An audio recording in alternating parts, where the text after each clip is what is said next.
Assalamualaikum warahmatullahi wabarakatuh. Waalaikumsalam warahmatullahi wabarakatuh. Bismillah, walhamdulillah, wassalatu wassalamu ala rasulillah wa ala alihi wa sahbihi wa mawalah. Allahumma sholli wa sallim ala nabiyina Muhammad wa ala alihi wa sahbihi ajma'in. Sahabat Karimah, kita berjumpa lagi dalam program kajian daring Ma'had Abdurrahman bin Auf. Bersama Karimah, kita jauhi hibah, raih hidup yang berkah. Alhamdulillah, sahabat, di hari Jum'ah Mubarakah ini, Jumat yang penuh berkah, edisi Karimah kita sore hari ini akan mengulas seputar pekerjaan. Ya, segala sesuatu itu bergantung pada niatnya, termasuk ketika kita bekerja. Apabila kita niatnya itu baik, maka pekerjaan itu prosesnya juga akan menjadi baik. Tapi tidak begitu jika niatnya tidak baik, maka bisa jadi apa yang sudah kita usahakan dalam sebuah pekerjaan itu tidak akan membuahkan hasil yang baik pula. Nah, untuk itu sahabat, sudah hadir di tengah-tengah kita di studio Ma'had Abdurrahman bin Auf Al Ustadz Arif Zuhri LC MHI. Assalamualaikum Ustadz. Waalaikumsalam warahmatullahi wabarakatuh. Terima kasih nih Ustadz sudah berkenan hadir di Ma'had Abdurrahman bin Auf. Sama Ustadz. Alhamdulillah, barakallahu fik. Sahabat Karimah, Ustadz Arif ini adalah Ketua Program Studi Hukum Keluarga Islam di Fakultas Agama Islam Universitas Muhammadiyah Malang. Insya Allah dalam waktu yang tidak panjang ini beliau akan mengulas seputar pekerjaan sebagai salah satu ibadah kita. Nah, langsung aja Ustadz, silahkan mengulas tentang topik kita sore hari ini. Baik, terima kasih Ustadz Juta. Assalamualaikum warahmatullahi wabarakatuh. Waalaikumsalam warahmatullahi wabarakatuh. Alhamdulillah, wassalatu wassalamu ala rasulillah wa ala alihi wa ashabihi wa man walah, la haula wa la quwata illa billah, amma ba'd. Panggilannya sahabat Karimah Ustaz Juta. Sahabat Karimah. Luar biasa ini, sahabat Karimah ya. Kajian daring Ma'had. Nah, Karimah lagi mulia lagi. Ini luar biasa. Tadi ke Ustaz Juta pas bukan namanya tetangga Ustaz ya. Siapa tahu ada tetangga itu namanya Ibu Karimah gitu. Oh, itu banyak itu kayaknya kalau nama Karimah ya. Oh gitu. Nah, ini luar biasa nih Ustaz Juta. Tadi juga Ustaz Juta mengawali dengan mukaddimah yang ujung-ujungnya pakai haha, Karimah, Jum'ah, Mubarakah, luar biasa saya kira ini. Nah, kita bersyukur kehadirat Allah Subhanahu wa taala atas rahmat yang Allah berikan kepada kita semua. Mudah-mudahan segenap aktivitas yang kita jalani dalam kehidupan kita di dunia ini semuanya dalam rangka ibadah kepada Allah Subhanahu wa taala, nilai ibadah kepada Allah Subhanahu wa taala. Amin. Salawat dan salam semoga tercurah buat baginda Rasulullah sallallahu alaihi wasallam, buat para keluarga, para sahabat dan orang-orang yang mentaati ajaran yang beliau bawa hingga akhir zaman kelak. Ustaz Juta, terima kasih atas waktu yang diberikan kepada kami untuk sharing-sharing lah ya. Istilahnya tidak mengajari Ustaz Juta ya. Tapi mungkin saya juga lebih juga sahabat Karimah dimanapun berada. Tapi saya lebih juga ini adalah sebagai mungkin nasihat untuk diri saya sendiri juga dengan ini mungkin juga saya akan mengingat pesan-pesan ini juga sebagai ya nasihat untuk diri saya sendiri. Baik. Nah, karena memang kita juga ini adalah kajiannya tidak lama, tidak yang sampai 3 sampai subuh gitu, 3 jam sampai subuh tidak, tapi ya kita ada kajian-kajian ringan gitu Ustaz Juta ya. Jadi kita saya mungkin ada beberapa poin saja yang ingin saya sampaikan pada kesempatan penuh barokah ini. Baik. Tadi Ustaz Juta sampaikan tema yang diberikan ke saya itu adalah tentang pekerjaanku, ibadahku. Nah, ini kan luar biasa ini. Nah, saya kira para sahabat Karimah, Ustaz Juta dan lain sebagainya juga kan sudah mengetahui ya tentang dalil-dalil yang menghendaki kita atau mengharuskan kita untuk ibadah kepada Allah, itu saya kira kan sudah tahu. Nah, untuk itu terutama biasanya juga yang lazim digunakan itu wa ma khalaqtul jinna wal insa illa liya'budun itu kan. Jadi surah Az-Zariyat ayat 56 bahwasanya ya tidak manusia dan jin itu kan ya Allah ciptakan adalah dalam rangka untuk mengabdi atau beribadah kepada Allah Subhanahu wa taala. Dan banyak ayat-ayat yang lain atau dalil-dalil yang lain yang para sahabat Karimah yang mungkin bisa langsung searching aja, cari saja di Al-Qur'an itu, baca-baca ataupun melalui googling dan macam-macam itu yang bertemakan tentang kewajiban atau keharusan kita untuk beribadah. Nah, saya ingin memulai dengan begini. Memangnya pekerjaan kita itu ibadah. Nah, kira-kira gitu. Oh iya. Kan judulnya kan pekerjaanku, ibadahku. Tapi sudah fix belum pekerjaan itu ibadah? Ya? Iya. Nah, ibadah itu kan sholat, puasa, zakat, haji lah. Pekerjaan gimana gitu? Saya duduk di sini ibadah atau tidak ini kan? Berdiri saya mungkin Ustadz Juta berdiri di hadapan para sahabat karimah ataupun mahasiswa-mahasiswa mengajar, apakah juga bagian dari ibadah? Nah, gitu kan, itu kita juga perlu ngecek apakah pekerjaan juga merupakan bagian dari ibadah ataukah tidak. Nah, untuk itu saya memulai dengan ini, pekerjaan apakah ibadah? Nah, kira-kira itu. Nah, untuk menjawab itu saya akan ataupun memaparkan pengertian dari ibadah itu sendiri. Ini saya tidak tahu apakah juga di-share ini PowerPoint-nya tadi di-share ya. Di-share. Baik. Mungkin ada yang Ustadz Juta bisa menerjemahkan ini, saya kira itu. Ini berbahasa Arab ini. Al-ibadatu hiya at-taqarrubu ilallah. Jadi bimtithali awamirihi wajtinabi nawahihi wal amali bima adzina bihi syari'. Jadi al-ibadah, ibadah itu para sahabat karimah dimanapun berada, hiya itu adalah apa? At-taqarrub ilallah, mendekatkan diri atau kepada Allah, pendekatan diri kepada Allah Subhanahu wa taala. Caranya bimtithali awamirihi, yaitu dengan mentaati, melakukan perintah-perintah Allah, wajtinabi nawahihi, dan menjauhkan larangan-larangan Allah Subhanahu wa taala.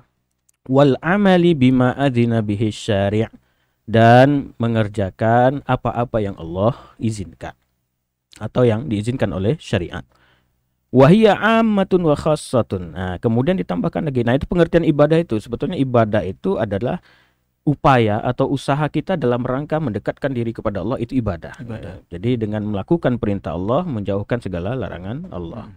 Dan juga melakukan aktivitas-aktivitas yang Allah izinkan. Nah, gitu. Nah, sehingga masyhur juga kita mendengar, kemudian ibadah itu kan dibagi dalam dua hal, dalam dua bagian gitu kan. Wahiyya ammah, jadi ada satu ibadah yang disebut dengan ammah, dan satu lagi wa khassah, dan satunya lagi khassah. Ammah itu ya umum, atau yang mungkin lain menyebut dengan ghairu mahdhah gitu. Kemudian yang ada yang menyebut dengan khassah, khusus, ada yang menyebut dengan mahdhah. Nah, gitu. Jadi apa? Saya memulai dengan al-khassah. Wal khassah, jadi yang khusus itu, ibadah khusus itu apa? Ma haddadahu syari'u, apa yang syari' atau Allah atau ajaran syariat kita telah ditentukan dengan jelas gitu ya. Bijuz'iyatin, baik itu dalam hal rincian-rinciannya, jadi tata cara rinciannya jelas, wa hayatin, bentuknya, wa kaifiyatin, tata caranya, makhsusatin, yang khusus.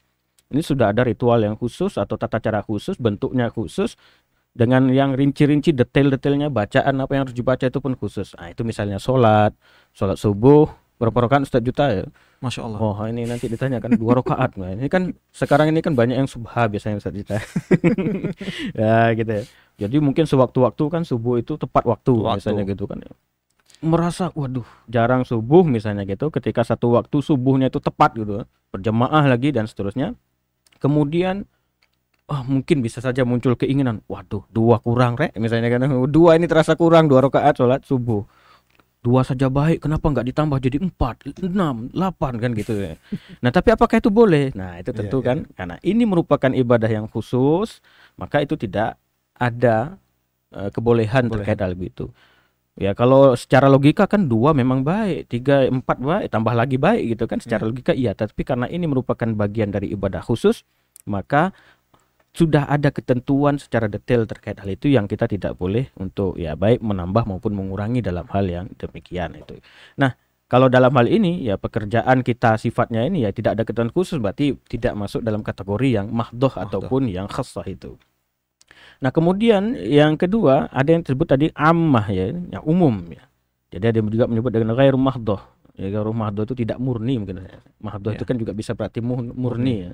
Jadi ya maksudnya ya tidak, sholat tadi kan jelas murni kaitannya misalnya dengan urusan kita kepada sang khalik misalnya gitu. Tapi yang ini tidak murni juga kaitannya dengan khalik, tapi juga memang keterkaitan dengan khalik tidak bisa dilepas gitu.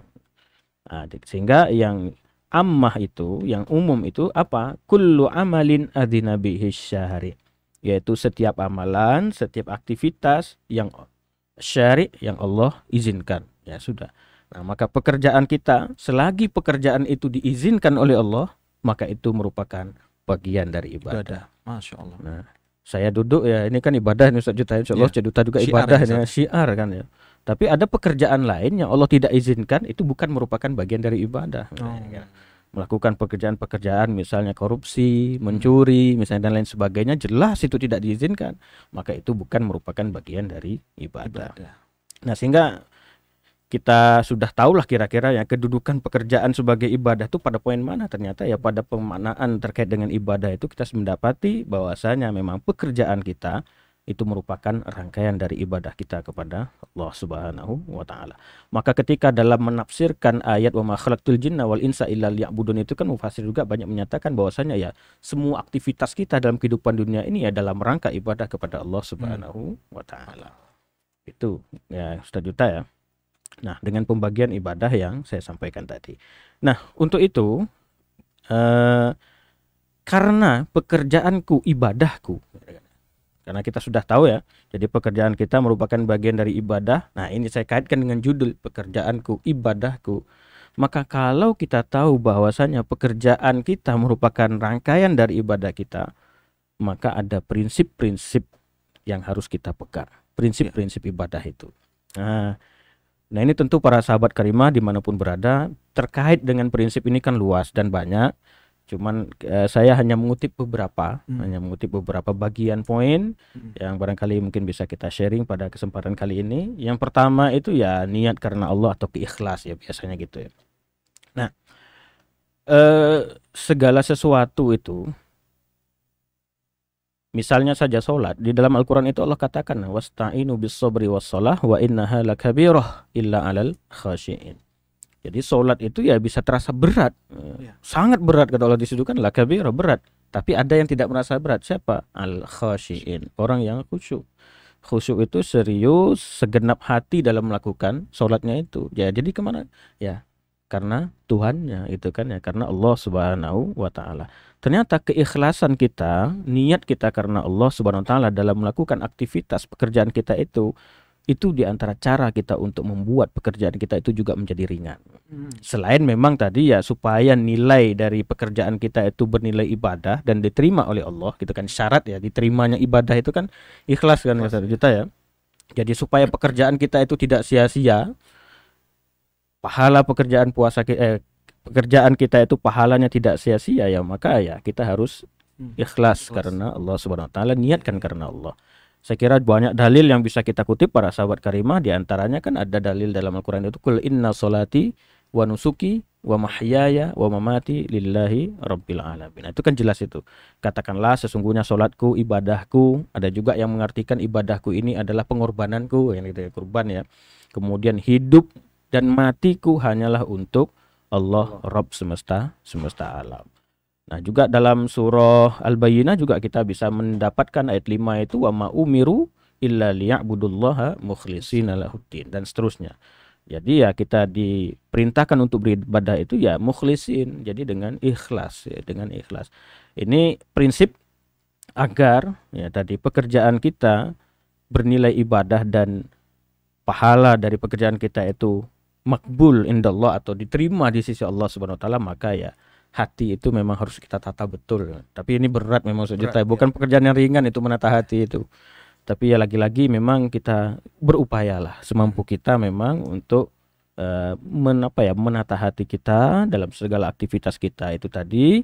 Kita niatkan karena Allah, karena satu agar tadi pekerjaan kita bernilai ibadah, kemudian yang kedua tadi ya juga kita akan merasa ringan dalam melaksanakan pekerjaan itu ketika kita niatkan karena Allah Subhanahu wa taala.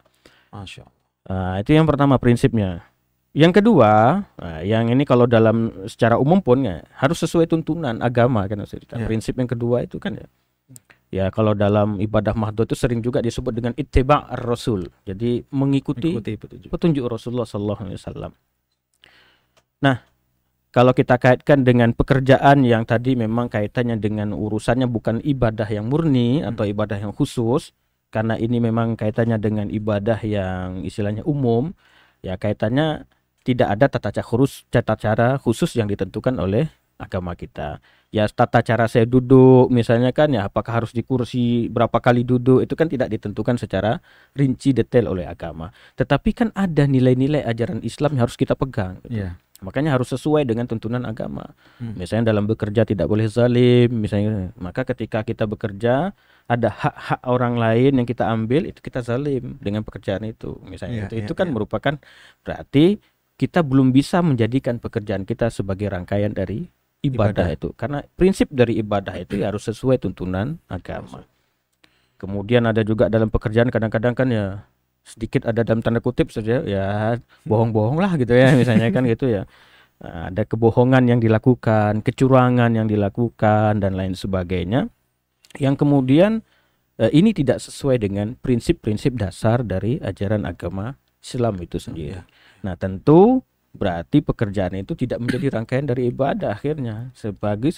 Semestinya ketika pekerjaan merupakan rangkaian dari ibadah, maka kita harus bekerja sesuai dengan tuntunan atau norma atau etika yang telah diajarkan oleh agama kita. Saya kira nilai-nilai dasar ini kan sangat banyak ya, Banyak. untuk bisa adil, jujur, kemudian apa dan macam-macam yang mungkin bisa kita gali. Intinya adalah sesuai dengan tuntunan agama kita. Iya, iya, Nah, iya. Yang ketiga, mungkin saya sampai 3 saja Ustaz Juta ya. Betul, Ustaz. Sebetulnya masih banyak yang lain ini, tapi penjelasan yang ketiga ini panjang Ustaz Juta. Ya mungkin saya Pos bisa kanan sampai juga. subuh besok ini kalau kita jabarkan. Nah, tapi ini mungkin kita coba memberikan gambaran secara umum. Yang ketiga, prinsip dari ibadah itu juga haruslah ya memberikan kebaikan atau kemanfaatan bagi yang lain. Oh. Jadi ya harus ada, jadi tidak hanya untuk diri pribadi, diri sendiri, tetapi apa kebaikan, kemanfaatan dengan pekerjaan itu yang kita berikan dari yang lain. Karena memang ibadah itu ya arahnya ke sana. Jadi kan Allah menyatakan dalam Al-Quran itu bahwasanya innas sholata tanha anil fasyai wal munkar kan. Nah, jadi sholat itu mencegah dari perbuatan keji dan mungkar. Jadi tentu dia akan memberikan yang baik justru kan ya. Jadi memberikan kebaikan, kemanfaatan bagi yang lain. Kemudian juga ya lazimlah kita temukan ketika kita berbicara tentang sholat misalnya seperti itu. Di Al-Quran itu kan waqimus sholah wa atuz zakah. Lazim kita temukan redaksi yang demikian. Kata sholat dikaitkan dengan kata zakat. Makanya mufasir pun itu kan memberikan pemaknaan bahwasanya ya sholat itu tidak hanya dilangitkan gitu kan ya, tetapi bagaimana sholat itu juga bisa dibumikan, nilai-nilai sholatnya itu membekas. Jadi ibadah mahdoh pun ya, ibadah khassah khusus pun harus diambil nilai-nilai yang diajarkan dari ibadah itu dalam rangka untuk bisa memberikan kebaikan bagi yang lain. Nah, apatah lagi memang ibadah yang sifatnya umum yang di sini misalnya gini Ustaz Juta ya, saya mengambil pemaknaan misalnya dari kata abdun, nah gitu ya. Jadi ibadah kan, ibadatun ya, abdun kan gitu ya. Kalau dalam ayat tadi ya'budun. Kalau misalnya dalam sehari-hari ketika sholat kita baca iyyaka na'budu. Ya. Jadi kan itu seakar kata Ustaz Juta nih. Nah, jadi ini sahabat karimah ini seakar kata ya. Jadi ibadah, abdun, pengabdian kalau bahasa kita kan ya, pengabdian abdi itu kan adalah satu kata atau dasar ya. Jadi dari kata dasar yang sama. Nah, kita menyebut abdun itu punya beberapa makna dasar. Nah, abdun, keterkaitan abdun dengan ibadah itu kan. Jadi abdun itu punya beberapa makna dasar. Saya menyampaikan hanya 2 saja poin di sini. Yang pertama, abdun itu kita sering, kalau ini yang sudah umum lah kita kenal, Abdullah misalnya. Apa artinya Ustaz Juta? Abdullah. Abdullah itu kalau kita terjemahkan bahasa kita kan ya, hamba Allah gitu kan ya. Jadi kan ini yang lazim gitu kan ya. Jadi kata abdun itu bermakna hamba misalnya begitu. Hamba ya. Tapi sekarang kan sudah tidak ada lah, zaman budak lah dalam bahasa lain kan, tapi sekarang kan sudah tidak ada yang namanya perbudakan. Nah, tetapi misalnya kalau kita kaitkan, ini kita flashback saja ya pada zaman dulu misalnya. Nah, masih ada zamannya dulu itu ada kata budak atau hamba sahaya. Dan perlu digarisbawahi ini tidak hanya di Jazirah Arab atau di dunia Islam kan ada kata ini ya, hamba saya itu justru ya banyak juga di negara lain. Dan justru Islam tuh memberi ajaran tahrirur raqabah kan, pemerdekaan budak sejatinya kan ya. Alhamdulillah juga sekarang sudah tidak ada lagi itu. Tapi ini saya hanya mengambil satu sisi dari bagaimana kita mengkaitkan dengan Abdullah itu dengan ibadah itu ya. Nah, ketika misalnya hamba sahaya dulunya itu ya namanya hamba sahaya itu mau tidak mau kan harus taat kepada majikan. Nah kan gitu ya, mau tidak mau ya harus taat kepada majikan. Jadi gitu. Nah, Bilal bin Rabah saja kita ketahui ketika dia tidak taat kepada majikannya misalnya itu, ketika dia masuk Islam ketahuan kan 1 juta ya. Nah itu para sahabat karimah dimanapun berada itu kan dikenakan sanksi oleh majikannya, dijemur, diterik panas padang pasir, dilepas pakaiannya, dihimpit lagi dengan batu besar kan gitu ya. Kita sudah mendengar itu.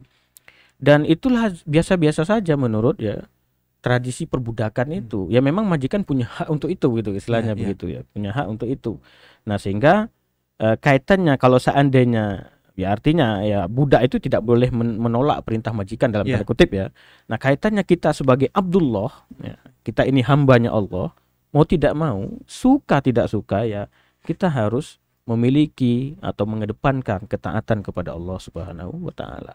Suka tidak suka, mau tidak mau ya memang begitulah fitrah kita sebagai hamba Allah Subhanahu wa taala. Itu yang pertama. Nah, ini kan kaitannya urusan misalnya anggaplah tadi seperti ibadah mahdhah tadi ya. Jadi kaitan yang secara langsung. Nah, begitu. Yang kedua, nah ini yang saya kaitkan dengan prinsip yang ketiga tadi, memberikan kebaikan, kemanfaatan bagi yang lain dalam pekerjaan kita supaya pekerjaan kita itu pekerjaan itu ibadah. Maka makna yang kedua dari kata abdun itu juga makna dasarnya tumbuhan yang punya aroma yang harum. Nah, ya kalau kita baca tumbuhan yang punya aroma yang harum ya mungkin kita cari tumbuhan banyak mawar dan macam-macam itu kan ya. Tapi ya jangan kita baca begitu, jangan tekstual juga. Tapi maknanya gimana itu? Maknanya adalah ketika kita menyematkan di dalam diri kita sebagai Abdullah, kita ini beribadah kepada Allah, maka makna dasar ini juga harus kita tumbuhkan di dalam pribadi kita. Bagaimana kita berupaya untuk menjadikan diri kita seperti atau ibarat tumbuhan yang punya aroma yang harum. Masya Allah. Nah itu Ustaz Juta. Ini juga koreksi maksudnya untuk nasihat diri saya Ustaz Juta ya. Saya tidak berani mengajarkan yang lain ini. Nah maknanya apa? Artinya tumbuhan yang punya aroma yang harum itu bukan hanya untuk dirinya sendiri kan ya. Tetapi dia memberikan aroma yang harum bagi yang lain. Nah, kalau kita kaitkan dua hal tadi, maka pekerjaan kita, ibadah kita itu adalah ketika kita juga mampu dengan pekerjaan itu memberikan kebaikan dan kemanfaatan kepada yang lain. Nah, sehingga dalam bekerja bukan hanya atas dasar ego pribadi kita hanya untuk kepentinganku sendiri, akhirnya menggali ini sebanyak-banyak untuk kepentingan pribadi orang lain. Apalagi kalau seandainya sebagai pimpinan di suatu misalnya suatu lembaga dan macam-macam, kalau seandainya dia ego tidak mau memikirkan ya terserah nanti bawahanku mau seperti apapun gitu kan ya. Yang penting aku dapat ini dan akhirnya tidak boleh. Kalau ibadah dia harus memberikan aroma yang harum bagi yang lain. Nah, itulah sosial, betul. Nah, itulah maknanya bahwa ketika prinsip ibadah yang ketiga ini, yaitu yang saya sebutkan tadi, memberikan kebaikan dan kemanfaatan bagi yang lain, juga harus nantiasa kita tanam di dalam mindset kita dalam bekerja. Ya, karena pekerjaan rangkaian dari ibadah dan kata abdun ibadah itu punya makna dasar yang begitu, maka mestinya dalam pekerjaan ya kita harus bisa memberikan manfaat kepada yang lain. Maka di situ juga kemudian Rasulullah kan menyampaikan khairun nas anfa'uhum linnas. Ya sebaik-baik manusia itu adalah yang paling bermanfaat bagi yang lain. Nah, ternyata ibadah itu tidak hanya urusan kita secara vertikal melangitkan ibadah itu tadi, tidak hanya begitu, tetapi juga Allah memesankan kepada kita dalam ibadah itu juga punya makna, karena Allah juga kan dalam Al-Quran itu kan banyak perintah-perintah untuk wa ta'awanu 'alal birri wat taqwa, perintah-perintah untuk berbuat baik kepada sama, lan tanalul birra hatta tunfiqu mimma tuhibbun, dan macam-macam ya. Tidak dapatlah orang itu menyebutkan bahwasanya dia berbuat baik gitu, lan tanalul birra, tidak mencapai kebaikan apa hatta tunfiqu mimma tuhibbun, sehingga dia mampu memberikan yang dia cintai kepada yang lain misalnya begitu ya. Nah, itu punya mana apa ya, itulah ibadah. Jadi harus bisa memberikan kebaikan, aroma yang harum bagi yang lain. Nah, ini kayaknya punya sisa 5 menit Ustaz Juta ya. Jadi saya mengakhiri itu ada gambar Ustaz Juta. Jadi saya membuat 2 gambar. Bisa ditampilkan. Tapi ini Mohon maaf, ini saya tidak bermaksud apa-apa dengan gambar ini. Saya mengambil sengaja, saya cari itu adalah gambar orang yang sholat dalam keadaan sendiri. Maksudnya dia dalam keadaan sendiri. Tapi yang di sini saya dapat ya fotonya di Google ya seperti itu. Ya, perhatikan gambar satu, perhatikan gambar berikutnya, itu kan sendiri sholat Ustaz Juta. Tapi bukan itunya yang saya maksud. Tapi suatu ketika begini Ustaz Juta, para sahabat karimah dimanapun berada, saya pas waktu ngajar itu pernah saya tanyakan ketika mengajar fikih ibadah, materi ibadah kepada kawan-kawan mahasiswa, saya tanya, siapa di sini yang berani, saya bilang gitu ya, sholat sendiri, entah itu di kamar yang jauh dari dilihat oleh orang lain, yang dia berani sholat tanpa busana atau tidak menutup aurat. Nah, saya tanya gitu. Siapa yang berani? Kalau berani saya kasih duit. Nah, itu kan saya akal-akalan saja sebenarnya. Maksud saya itu ya, kalau memang ada yang berani, meskipun misalnya dia tidak jujur nantinya, ya mungkin bisa saja saya berikan duit itu mungkin. Tapi tidak ada yang berani kita. Tidak ada yang berani. Enggak, Pak. Kenapa? Saya tanyakan alasannya. Sama diam. Kemudian ada yang misalnya menjawab, kan harus menutup aurat, Pak. Tidak sah sholat saya kalau seandainya tidak menutup aurat. Lah kenapa? Ya karena memang aturannya gitu, Pak. Sholatnya harus nutup aurat. Lah kan sendiri, nggak ada orang lihat. Saya bilang gitu kan. Ya gimana lagi, Pak? Kita sholat tapi Allah kan lihat, katanya gitu ya. Kan Allah kan yang melihat. Maksud saya, nah ketika begitu juga dalam ibadah yang sifatnya umum tadi ya. Jadi ketika dalam ibadah mahdoh kita punya prinsip yang sedemikian luar biasa kita menjaga. Hal-hal yang membatalkan ibadah itu tidak berani kita lakukan meskipun orang lain tidak melihat, misalnya gitu kan ya. Tapi di situ kita merasa bahwasanya Allah mengawasi kita. Itu misalnya sholat tadi, meskipun sendiri di kamar ditutup, dikunci lagi, tidak akan berani. Misalnya tadi yang contoh tadi ya, saya sampaikan ke mahasiswa, nggak ada yang berani yang untuk melakukan hal itu karena mereka khawatir sholatnya itu tidak diterima oleh Allah Subhanahu wa Ta'ala karena tidak sah. Nah, coba bayangkan mindset yang seperti itu juga tertanam dalam aktivitas kita sehari-hari yang ternyata itu juga merupakan bagian dari ibadah. Nah, gitu. Meskipun saya tidak dilihat oleh orang lain, misalnya saya sendiri, ini ada peluang saya untuk mengambil dana-dana tertentu misalnya, peluangnya ada. Tapi karena saya tahu pekerjaan saya ini merupakan ibadah saya tidak akan berani membatalkan atau melanggar tuntunan syariat yang mengharamkan hal itu. Misalnya gitu. Sehingga dalam aktivitas pekerjaan kita, agar pekerjaan itu juga merupakan jadi rangkaian dari ibadah kita, ya prinsip ibadah itu juga harus kita terapkan. Prinsip ibadah mahdoh itu juga harus kita terapkan dalam kehidupan ataupun dalam aktivitas termasuk ya pekerjaan kita sehari-hari itu. Nah, saya kadang menggambarkan begitu ya. Istilahnya paling tidak ini untuk mengingatkan diri saya, kalau seandainya dalam sholat itu, puasa saya tidak berani untuk membatalkan meskipun orang lain tidak tahu.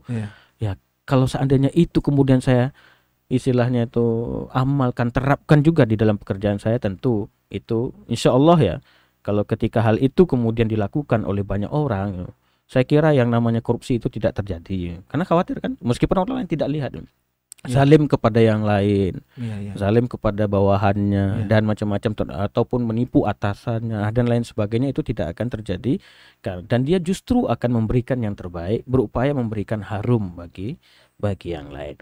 Nah, gambar itu saya berikan kata kunci tadi ya sebagai penutup itu tadi, agar kita sebetulnya untuk memikirkan saja ketika dalam sendiri saja sholat kita berani atau betul-betul kita jaga hal-hal yang memang khawatir kita sholat kita itu tidak tidak diterima, misalnya menutup aurat, berwudu dan seterusnya itu. Nah, karena ada rasa muraqabatullah, maka begitu juga muraqabatullah itu ya pengawasan Allah gitu ya. Maka begitu juga dalam pekerjaan kita yang merupakan rangkaian dari ibadah, maka prinsip itu juga atau cara berpikir kita yang seperti itu juga memang juga harus kita perlu terapkan di dalam pekerjaan ataupun aktivitas kita sehari-hari. Nah, barangkali untuk pengantar begitu Ustaz Juta ya, kalau seandainya mungkin ada hal-hal yang istilahnya ingin kita diskusikan, ya kita diskusikan. Terima kasih.